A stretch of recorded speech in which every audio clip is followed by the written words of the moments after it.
ਪੰਚਾਇਤੀ ਚੋਣਾਂ ਦੇ ਬਾਰੇ ਸੁਣਨ ਦੇ ਵਿੱਚ ਆ ਰਿਹਾ, ਕਹਿੰਦੇ ਲੋਕ ਸਭਾ ਚੋਣਾਂ ਤੋਂ ਬਾਅਦ ਸਰਕਾਰ ਦੇ ਜਿਹੜੇ ਸਮਰਥਕ ਸੀਗੇ ਸ਼ਰਮਾ ਜੀ, ਉਹ ਤਾਂ ਪੂਰੀ ਤਿਆਰੀ ਕਰੀ ਬੈਠੇ ਸੀਗੇ ਜੀ।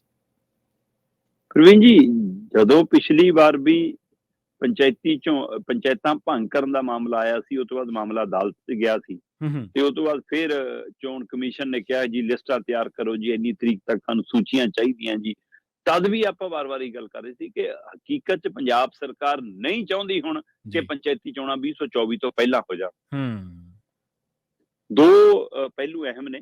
ਜੀ। ਇੱਕ ਪਹਿਲੂ ਇਹ ਕਿ ਸਰਕਾਰ ਨੂੰ ਇਹ ਖਤਰਾ ਲੱਗਦਾ ਹੈ ਕਿ ਜੇ ਸਾਡੇ ਕੋਲ ਪੰਚਾਇਤਾਂ 50% ਤੋਂ ਘੱਟ ਆਈਆਂ ਤੇ ਉਹਦਾ ਅਸਰ ਸਾਡੀਆਂ 2024 ਦੀਆਂ ਵੋਟਾਂ ਤੇ ਪੈ ਜਾਣਾ। ਕਿ ਉਹ ਅੰਕੜੇ ਫਿਰ ਡਰਾਉਣਗੇ ਕਿ ਲਓ ਜੀ ਪੰਜਾਬ 'ਚ 92 MLA ਹੁੰਦਿਆਂ, ਪੰਜਾਬ 'ਚ ਨਵੀਂ ਸਰਕਾਰ ਬਣਿਆ ਹੁੰਦਿਆਂ ਆ ਜੀ ਤਾਂ ਪੰਚਾਇਤਾਂ ਨਹੀਂ ਜਿੱਤ ਪਾ ਰਹੇ ਜੀ, ਪਿੰਡਾਂ 'ਚ ਇਹਨਾਂ ਦਾ ਆਧਾਰ ਖਤਮ ਜੀ। ਸੋ ਇਸ ਲਈ ਉਹ ਨਹੀਂ ਚਾਹੁੰਦੇ ਕਿ 2024 'ਚ ਇਹ ਸਾਹਮਣਾ ਕਰਨਾ ਪਵੇ। ਦੂਸਰਾ, ਉਹਨਾਂ ਨੂੰ ਇਹ ਲੱਗਦਾ ਕਿ ਪਿੰਡਾਂ ਦੇ ਵਿੱਚ ਅਸੀਂ ਜਿੰਨੇ ਰਬੜ ਦੇ ਮੁੰਡੇ ਵੰਡੇ ਹੋਏ ਨੇ ਆਪਣੇ ਲੀਡਰਾਂ ਨੂੰ, ਕਿ ਉਹਨਾਂ 'ਚੋਂ ਇੱਕ ਹੀ ਇਹ ਮੁੰਡਾ ਹੋਊਗਾ ਜਿਹੜਾ ਕਲਕਾਰੀ ਮਾਰੂਗਾ ਜੇ ਉਹ ਵੀ ਲੋਕਾਂ ਨੇ ਚਾਹਿਆ, ਤੇ ਬਾਕੀਆਂ ਤਾਂ ਰਬੜ ਦੇ ਮੁੰਡੇ ਫਿਰ ਵਾਪਸ ਆ ਜਾਣੇ ਸਰਕਾਰ ਕੋਲ, ਤੇ ਉਹਦਾ ਵੀ ਨੁਕਸਾਨ 24 ਚ ਹੋ ਸਕਦਾ। ਕਿਉਂਕਿ ਹਰ ਪਿੰਡ 'ਚ ਪ੍ਰਵੀਨ ਜੀ, ਜਿੱਥੇ 500 ਵੋਟ ਵੀ ਹੈਗੀ ਆ, 300 ਵੋਟ ਵੀ ਹੈਗੀ ਆ ਜਿਹੜੇ ਪਿੰਡ 'ਚ, ਉਹ 'ਚ ਵੀ 3 ਤੋਂ 4 ਨੂੰ ਲਾਰਾ ਲਾਇਆ ਹੋਇਆ ਕਿ ਤੈਨੂੰ ਸਰਪੰਚ ਬਣਾਵਾਂਗੇ ਆਮ ਆਦਮੀ ਪਾਰਟੀ ਵਾਲਿਆਂ ਨੇ। ਤੇ ਬੜੇ ਪਿੰਡਾਂ 'ਚ ਤਾਂ ਦਾਅਵੇਦਾਰ ਵੀ ਵੱਧ ਨੇ। ਸੋ 3 ਤੋਂ 5 ਦਾਅਵੇਦਾਰ ਇੱਕ ਪਿੰਡ 'ਚ ਸਰਪੰਚੀ ਦੇ ਆਮ ਆਦਮੀ ਪਾਰਟੀ ਦੇ ਹੈਗੇ ਜੀ। ਤੇ ਉਹਨਾਂ 'ਚੋਂ ਉਮੀਦਵਾਰ ਇੱਕ ਹੋਊਗਾ। ਪੰਚਾਇਤੀ ਪੰਚਾਂ ਰਾਹੀਂ ਵੀ ਚੋਣ ਹੋਈ ਤਾਂ ਵੀ ਬਾਅਦ ਚੋਂ ਸਰਪੰਚ ਇੱਕ ਬਣੂਗਾ। ਤੇ ਜੇ ਉਹ ਆਮ ਆਦਮੀ ਪਾਰਟੀ ਦਾ ਬਣ ਵੀ ਗਿਆ ਜੀ, ਤਾਂ ਵੀ ਜਿਹੜੇ 3 ਜਾਂ 4 ਪਿੱਛੇ ਰਹਿ ਗਏ ਦਾਅਵੇਦਾਰ, ਤੋਂ ਡਰ ਲੱਗਦਾ ਆਮ ਆਦਮੀ ਪਾਰਟੀ ਨੂੰ ਕਿ ਫੇਰ ਉਹ ਸਾਨੂੰ ਵਫਾ ਕਮਾਉਣਗੇ ਸਾਡੇ ਨਾਲ ਜਾਂ ਨਹੀਂ, ਸਾਨੂੰ ਵੋਟਾਂ ਪਾਉਣਗੇ ਜਾਂ ਨਹੀਂ। ਜੇ ਕੋਈ 80 ਵੋਟਾਂ ਲੈ ਕੇ ਗਿਆ, ਕੋਈ 40 ਲੈ ਕੇ ਗਿਆ, ਕੋਈ 20 ਲੈ ਕੇ ਗਿਆ, ਤੇ 12,000 ਪਿੰਡਾਂ ਦੇ ਹਿਸਾਬ ਨਾਲ ਦੇਖ ਲਓ ਫਿਰ ਕਿੰਨੀਆਂ ਵੋਟਾਂ ਘਟਦੀਆਂ ਜੇ ਉਹ ਨਾ ਪਈਆਂ। ਜੀ, ਇਸ ਲਈ ਦੋ ਖਤਰਿਆਂ ਦੇ ਵਿੱਚ ਖੜੀ ਆਮ ਆਦਮੀ ਪਾਰਟੀ ਹੁਣ ਕਿਸੇ ਨਾ ਕਿਸੇ ਹਿੱਲੇ ਵਸੀਲੇ ਚੋਣਾਂ ਲਟਕਾਉਣਾ ਚਾਹੁੰਦੀ ਆ। ਜੀ ਪ੍ਰਵੀਨ ਜੀ, ਤੁਹਾਡੇ ਧਿਆਨ 'ਚ ਹੋਣਾ ਕਿ 10 ਅਗਸਤ 2023 ਨੂੰ ਬਕਾਇਦਾ ਤੌਰ ਤੇ ਪੰਚਾਇਤਾਂ ਭੰਗ ਕਰਨ ਦਾ ਐਲਾਨ ਆ ਗਿਆ ਸੀ। ਜੀ। ਤੇ ਉਸ ਸਮੇਂ ਲੱਗਿਆ ਸੀ ਕਿ ਲੈ ਵੀ ਇਹ ਤਾਂ ਹੁਣੇ ਸਤੰਬਰ ਚੜ੍ਹਦੇ ਤੱਕ ਨਵੀਆਂ ਪੰਚਾਇਤਾਂ ਬਣੀਆਂ ਪੰਜਾਬ 'ਚ। ਤੇ ਪਰ ਪਟਿਆਲੇ ਦੇ ਹਵਾਲੇ ਨਾਲ ਪਟੀਸ਼ਨ ਪੈ ਗਈ ਤੇ ਪਟੀਸ਼ਨ ਪੈਣ ਦਾ ਨਤੀਜਾ ਕਹਿੰਦੇ ਜੀ ਆਹ 2 ਪੰਚਾਇਤ ਅਧਿਕਾਰੀ ਨੇ ਜੀ, ਪੰਚਾਇਤਾਂ ਦੇ ਪ੍ਰਮੁੱਖ ਸਕੱਤਰ ਨੇ ਜਿਹੜੇ ਤਿਵਾੜੀ ਸਾਹਿਬ, ਡੀਕੇ ਤਿਵਾੜੀ, ਤੇ ਡਾਇਰੈਕਟਰ ਨੇ ਜੀ ਪੰਚਾਇਤਾਂ ਦੇ ਗੁਰਪ੍ਰੀਤ ਸਿੰਘ ਖਹਿਰਾ, ਕਹਿੰਦੇ ਜੀ ਇਹਨਾਂ ਨੇ ਸਾਰਾ ਕੰਮ ਖਰਾਬ ਕੀਤਾ, ਇਹਨਾਂ ਨੂੰ ਕਰੋ ਜੀ ਬਾਹਰ। ਕਹਿੰਦੇ ਜੀ ਉਹਨਾਂ ਨੂੰ ਸਸਪੈਂਡ ਕਰਤਾ। ਸਸਪੈਂਡ ਕਰਨ ਤੋਂ ਬਾਅਦ ਬਹਾਲੀ ਹੋ ਗਈ। ਪ੍ਰਕਿਰਿਆ ਦੇ ਦੌਰਾਨ ਬਹਾਲੀ ਹੋਣ ਤੋਂ ਬਾਅਦ ਵੀ ਉਹਨਾਂ ਨੂੰ ਕੋਈ ਚਾਰਜ ਨਹੀਂ ਦਿੱਤਾ ਅਜੇ ਤੱਕ। ਠੀਕ ਹੈ ਜੀ। ਬਿਨਾਂ ਕਿਸੇ ਚਾਰਜ ਤੋਂ, ਬਿਨਾਂ ਕਿਸੇ ਅਧਿਕਾਰ ਖੇਤਰ ਤੋਂ, ਬਿਨਾਂ ਕਿਸੇ ਵਿਭਾਗ ਤੋਂ, ਬਿਨਾਂ ਕਿਸੇ ਕੁਰਸੀ ਕੰਮਕਾਰ ਤੋਂ, ਬਿਨਾਂ ਫਾਈਲ ਤੋਂ ਅਫਸਰ ਨੇ ਜੀ।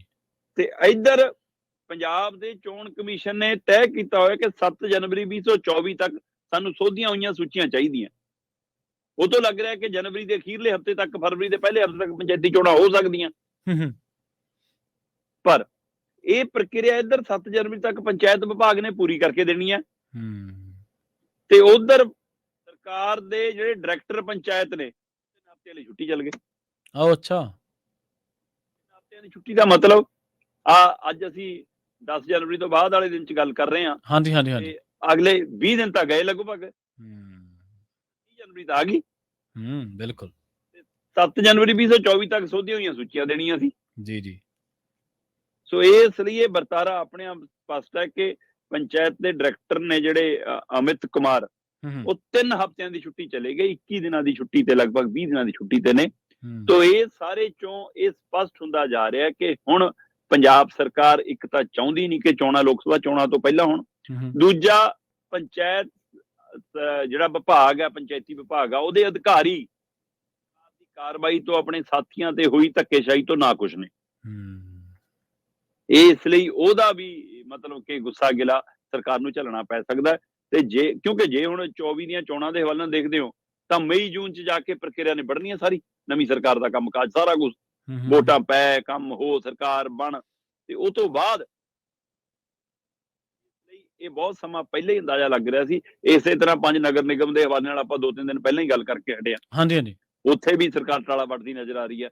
ਸੋ ਚਾਹੇ ਨਗਰ ਨਿਗਮ ਦਾ ਮਸਲਾ ਹੋਵੇ, ਚਾਹੇ ਪੰਚਾਇਤੀ ਚੋਣ ਦਾ ਮਸਲਾ ਹੋਵੇ, ਪੰਜਾਬ ਸਰਕਾਰ ਇਹ ਸਾਰੀਆਂ ਚੋਣਾਂ ਹੁਣ 2024 ਤੋਂ ਬਾਅਦ ਚਾਹੁੰਦੀ ਆ, ਤੇ ਅਫਸਰਸ਼ਾਹੀ ਦਾ ਵੀ ਪੂਰਾ ਸਾਥ ਸਰਕਾਰ ਨੂੰ ਨਹੀਂ ਮਿਲ ਰਿਹਾ। ਅਫਸਰ ਤਾਂ ਫਿਰ ਜਦੋਂ ਪਹਿਲਾਂ ਤੁਸੀਂ ਪਹਿਲਾਂ ਵਾਲੇ ਹੁਕਮਾਂ ਦਾ ਜਦੋਂ ਤੁਸੀਂ ਚਰਚਾ ਕਰ ਰਹੇ ਸੀ, ਅਫਸਰਾਂ ਨੇ ਤਾਂ ਫਿਰ ਉਦੋਂ ਛੁੱਟੀ ਕਰਤੀ ਸੀ ਨਾ ਸ਼ਰਮਾ ਜੀ? ਬਿਲਕੁਲ।